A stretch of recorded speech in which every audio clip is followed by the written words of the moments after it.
tu ne sais pas ce que tu ne sais pas.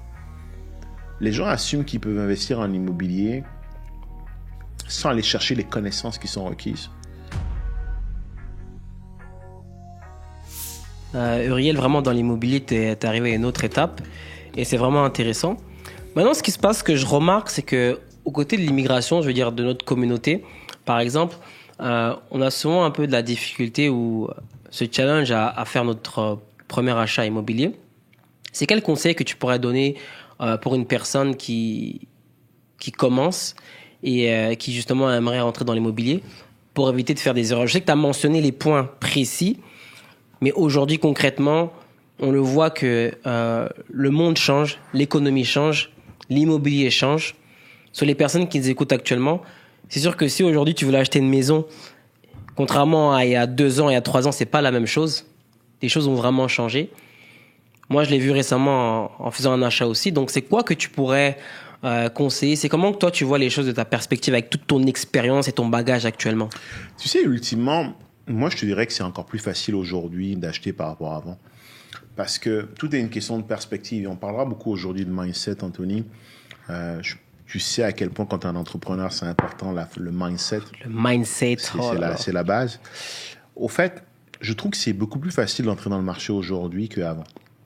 Tu vois, l'année dernière, quand les taux sont bas, là, ça veut dire que l'argent coûte moins cher. Et quand l'argent coûte moins cher, les gens se lancent pour investir, pour acheter, pour consommer.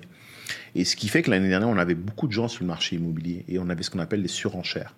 Donc, quand tu veux acheter un bien immobilier au Canada, tu fais une offre, surtout au Québec, tu fais une offre d'achat, mais tu ne sais pas à combien la personne d'à côté a fait l'offre d'achat sur le même bâtiment. Donc, vous vous retrouvez à 3, 4, 5, des fois 10 à faire une offre d'achat sur un bâtiment. La personne qui représente le vendeur, donc le courtier immobilier, vous vous dit que, et au passage, il y a 9 autres offres. Et donc, ça poussait les gens à surenchérir, à faire des offres de plus en plus chères. Bien, moi, j'ai la maison d'un ami qu'on a listée à 550 000. Elle en valait 600. On a fait exprès de la lister parce que je suis courtier immobilier. J'ai ma licence de courtier immobilier. On l'a listée à 550. Elle valait 600, mais parce qu'on a créé un peu dans le marché ce qu'on appelle ce FOMO, cette fear of missing out, la peur de manquer une belle opportunité, ça finit derrière à 650 parce que les gens ont surenchéri. C'est un principe d'enchère à l'aveugle. Et donc, c'était très difficile l'année dernière de réussir à acheter une propriété pour les gens qui n'étaient pas très, très, on va dire, solides financièrement. Aujourd'hui, c'est l'inverse, parce qu'on a eu une augmentation assez drastique des taux d'emprunt.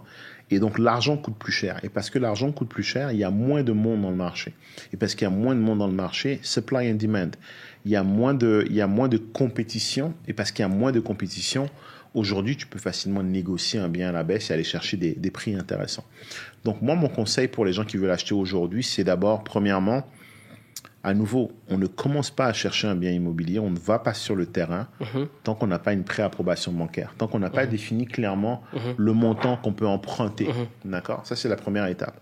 Une fois que tu as défini le montant que tu peux emprunter, moi, ce que je dirais, c'est surtout pour la première acquisition, les amis, ça vaut la peine d'investir pour se faire accompagner. Ce que je veux dire par là, et puis il y a plein d'organismes sur Internet qui accompagnent les gens. La Fabrique, mon organisation, on l'a créée pour ça.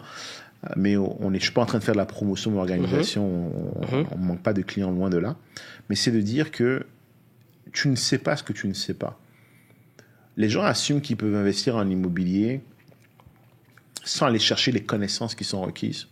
Et les connaissances qui sont requises, tu peux soit les acquérir en te faisant accompagner par des gens qui ont l'expertise, qui sont déjà passés à travers tout ça, qui sont déjà passés à travers ce pain et qui vont pouvoir te partager leurs échecs pour que toi, tu ne les fasses pas. C'est ça, pour moi, la bonne façon de le faire. L'autre façon, c'est peut-être de t'auto-former en regardant des vidéos sur YouTube. Là, je vais faire un shameless plug pour ma chaîne YouTube, donc Uriel Bigot sur YouTube.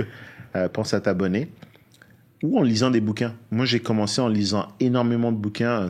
Une série de bouquins que j'adore, c'est Bigger Pockets. C'est un groupe aux US ils ont une façon très pédagogique d'expliquer l'immobilier en Amérique du Nord.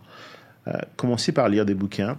Entourez-vous de gens qui font ce que vous voulez faire, allez dans les événements, rencontrer des gens, discuter avec des gens, puis il n'y a aucune honte à dire « Hey, je viens d'arriver, je suis débutant, je ne m'y connais pas, j'ai l'humilité de dire que je ne m'y connais pas, est-ce que tu auras un conseil pour moi ?» Et vous allez apprendre tellement des autres personnes que vous allez pouvoir derrière faire quelque chose de meilleur. C'est aussi simple que ça. Et c'est là ce que j'aime que tu dis, parce que il y a une nouvelle phrase que je vais vraiment insister, c'est quand tu as besoin d'aide, quand tu as une difficulté, demande de l'aide, demande des renseignements, faut pas avoir peur. Et ça s'applique pour n'importe quel entrepreneur, n'importe quel niveau dans lequel tu es rendu. Et ça, je le dis parce que moi aussi, je suis arrivé à un certain niveau, puis des fois, il y a des choses que je sais pas. Aujourd'hui, je parle avec toi, tu es un expert dans l'immobilier, tu as un réseau, tu as des personnes autour de toi. Si aujourd'hui, j'ai besoin de quelque chose, mais que je le dis pas, comment je vais savoir? Et c'est là qu'on parlait de mindset, qu'on parlait de mentalité. En tant qu'entrepreneur, il faut avoir cette mentalité que oui, on peut réaliser des affaires, oui, on peut réaliser des exploits, oui, on peut réaliser des beaux projets. Mais il y a un moment donné, et ça arrivera à tout le monde, que tu vas avoir besoin de l'aide pour aller à une autre étape, où tu vas besoin d'avoir de conseils pour passer à un autre niveau. Et c'est à ce moment-là que ton réseau va faire la différence.